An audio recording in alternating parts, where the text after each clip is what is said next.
Safina ya Nuhu. Zamani sana dunia ilikuwa imejaa watu, lakini mioyo yao ilikuwa imejitenga mbali na Mungu. Ukatili na uovu vilienea kama vivuli katika nchi yote. Wema ukawa adimu na huzuni ikajaza kila siku iliyopita.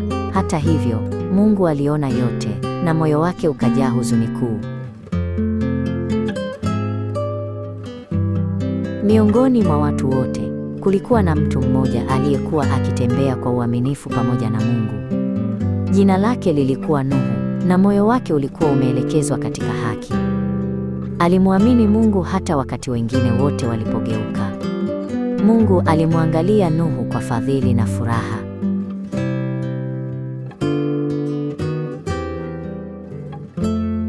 Mungu aliona kwamba dunia ilikuwa imeharibika na imejaa ukatili. Moyo wake ulijaa maumivu kwa sababu ya kile ambacho uumbaji wake ulikuwa umekuwa. Nitatuma gharika kubwa ili kuitakasa dunia, Mungu alitangaza. Lakini hata katika hukumu, rehema yake ilibaki.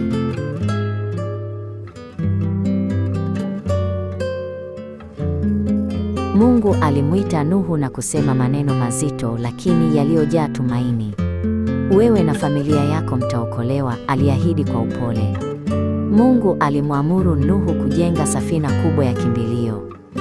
Kupitia utii, uhai ungehifadhiwa kutoka maangamizi.